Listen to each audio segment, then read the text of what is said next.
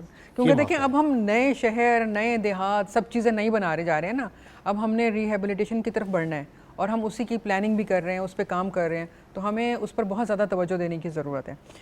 فیضان, آپ کی طرف بڑھتے ہوئے جاننا چاہوں گی, آپ نمائندگی کر رہے ہیں نوجوانوں کی, اور جو آپ کا ادارہ ہے وہ تمام نوجوان بچے بچیاں ہی ہیں جو مل کر کام کر رہے ہیں. اور جیسے کہ آپ نے پہلے بھی بتایا تھا کہ ہم لوگ صحت کے متعلق یا بچوں کے دیگر جو معاملات ہوتے ہیں اس کے متعلق کام کرتے ہیں, لیکن اس وقت ایسے حالات تھے کہ ہمارے اندر جتنے بھی بچے موجود تھے ان سب نے مل کے ایک جذبے کے ساتھ آگے بڑھے اور ان لوگوں کے کام کرنے کا سوچا. تو سب سے پہلے آپ لوگوں نے کون سے ایریا کو جا کے وزٹ کیا, اور اس وقت وہاں پر جو پرابلمس دیکھی اس کے بارے میں کچھ بتائیے. دیکھیں, سب سے پہلے ہم نے جیسا کہ آپ نے بتایا کہ ہم ایجوکیشن اور ہیلتھ کے اوپر لوگوں کی کام کر رہے تھے, لیکن جب یہ سیلاب آیا, اور سیلاب آنے کے بعد ہم نے جو ہماری ٹیم ہے اس نے بیٹھ کر ایک جو ہے وہ چیز کو دیکھا کہ جو سوشل میڈیا کے اوپر جو چیزیں آ رہی تھیں, جو لوگوں کی حالت آ رہی تھی, جو لوگوں کے معاملات آ رہے تھے, اس کو دیکھتے ہوئے ہم نے یہ فیصلہ کیا کہ ہم انٹیریئر سندھ کی جانب موو کرتے ہیں. سب سے پہلی ڈرائیو ہم نے جو کی وہ جا کے دڑوں کا ایک علاقہ ہے انٹیریئر سندھ میں, وہاں ہم نے کی. اچھا, اس میں ہم نے سب سے پہلے جا کے جب ہم نے وزٹ کیا تو ہمیں یہ اندازہ ہو گیا کہ اس وقت وہاں کیا چیزوں کی نیڈ ہے. تو ہم نے واپس آ کر یہاں پر اپنے ڈونرز سے اور لوگوں سے ہم لوگوں نے اپیل کی کہ جی ہمیں ڈونیشنز دیجئے, یا اگر آپ ہمیں ڈونیٹ نہیں کر رہے کیش کی صورت میں, آپ ہمیں سامان دلا دیجئے.